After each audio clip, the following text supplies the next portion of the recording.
Hello, this is Brian. Today is Saturday, August 21st, 2021. An uncharacteristically crisp day for this time of year up here. Now, why am I on the side of Angeles Crest Highway, you may ask? Well, usually when I do videos on the side of the mountain highways, it's usually botanically related. This is no different.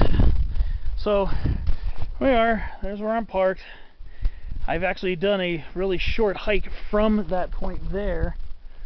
Went up, back it was July 4th I went up, and I went up to a knoll that's up here somewhere. That was from July 4th. But I'm not here to hike again. I did a hike earlier near Big Pines. The reason why I'm over here is, like I say, we're here at about 7,200 feet above sea level, and for me personally, this is the highest elevation I have ever seen Pseudotsuga macrocarpa, Bigcone Douglas-Fir. This is a Bigcone Douglas-Fir at 7,200 feet. Now, I've heard that it does occasionally happen. I've seen Bigcone Douglas-Firs. I've seen a couple of them near the town of Mount Baldy, on the Mount Baldy service road as you're driving up, or well, actually hiking up for Manker Flats. You can see these as high as 7,000 feet over there too. There are a couple of them along Mount Baldy Dirt Road, the service road that leads up to Notch, where the ski area is. And also, you'll see a few Bigcone Douglas-Firs there. We're a short distance west of Vincent Gap right now. And this is the highest I have personally seen Bigcone Douglas-Fir. The first time I saw it at the 7K level was barely at 7,000 feet. And it was mixed with some sugar pines and stuff like that. But nah, this one right here is even a little bit higher. This is about 7,200 feet over here along Angeles Crest Highway. So for me, I think I've noticed this tree once or twice before, but I never pulled over to really document it or whatever. But just as a really big fanatic of this species, Pseudotsuga macrocarpa, I really love being around them. And you know, this one's growing all ragged and rugged up here on these real steep scree slopes here in the San Gabriels. So yeah, you will occasionally find them above 7,000 feet. I think there might be some near Mount Baden-Powell as well that are along the east ridge, east draining slopes of Mount Baden-Powell. You will might find a few of these up to about 7,000 feet.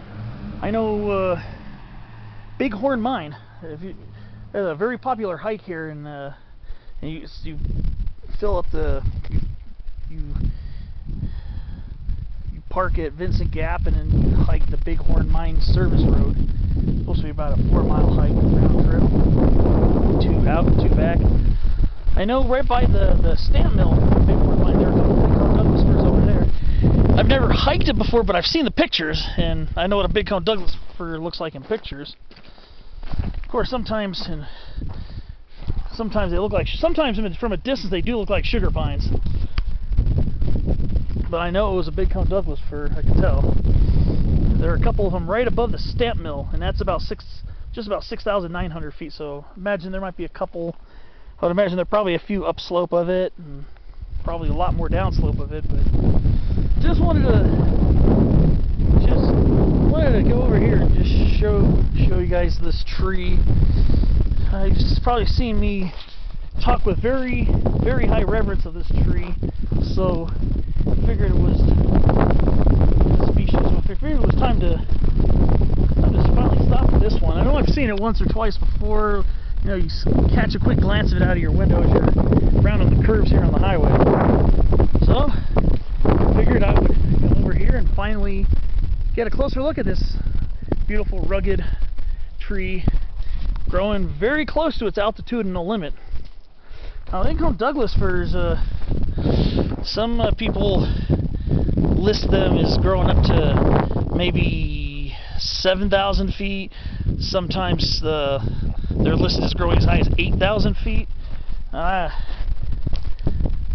But definitely 7,000 feet would be very close to its altitudinal limit. So if you ever see a Bigcone Douglas-Fir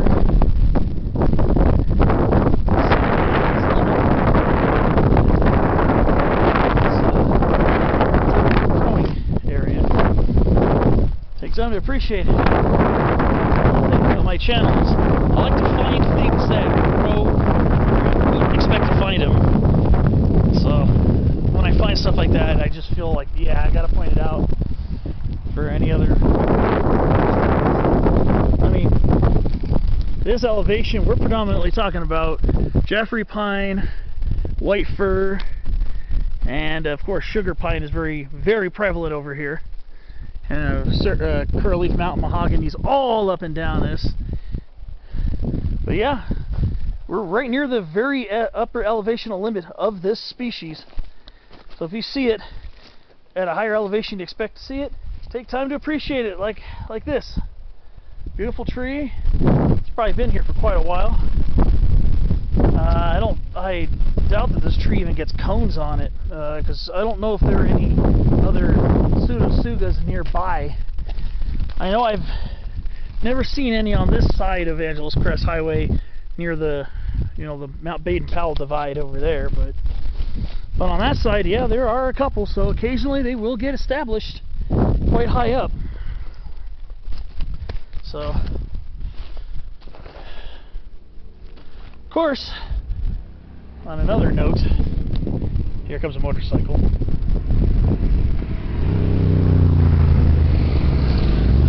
Comes a bunch of motorcycles. I stand corrected. Let's wait for them to go by. All in this area, we are really close to the edge of the Bobcat fire burn zone. As you can see, this area was relatively unscathed.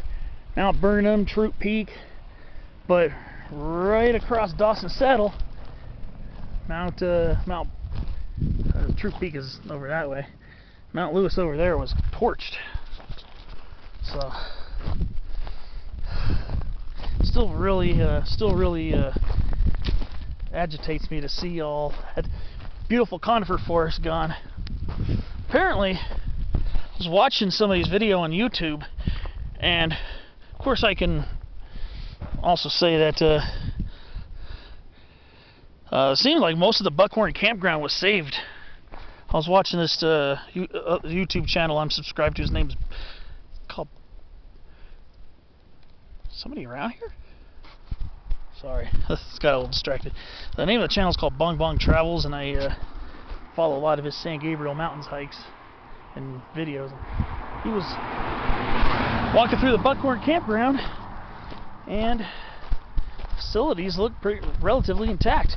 There's a few burnt trees here and there, but I know I shot video on March 7th of this year, and I stopped right outside of Buckhorn Campground.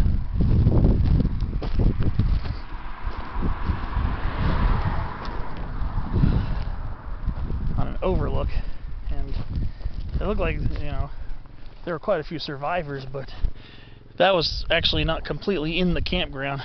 If you go deeper in the campground where the facilities are, the trees, a lot of the big trees in the campground itself seem to survive. Of course, once you get into Pleasant View Ridge Wilderness, underneath Buckhorn, it's supposed to be a whole different story. It's pretty much torched along the Burkhart Trail, down Little Rock Creek drainage, Cooper Canyon, and then up to Pleasant View Ridge itself, all the way to the Mojave Desert near Juniper Hills, all singed, unfortunately. But as you can see, it's a little hazy. We're actually dealing with some of the smoke from some of the Northern California fires have filtered. Some of that smoke is filtered all the way down here, unbelievably. But if you look carefully, you can see a lot of smaller trees, smaller medium-sized trees got burnt over on this side, and that's Mount Lewis right there. That's Mount Lewis. And it got pretty much burnt all the way up to the top of the summit. And then, yeah, it's unfortunate. You can see all burnt up there, and I do see some of the bigger trees did survive, so maybe it was, some of it wasn't a complete crown fire. Crown fires are what's going to burn the trees to snags. But yeah, a lot of the trees over there by Mount Lewis got burnt. It's a real shame. Well, I know this wasn't a very focused discussion, but I figured I would show you that Bigcone Douglas-Fir and kind of talk a little bit about the area. And thanks for watching. See you on my next video, hopefully soon.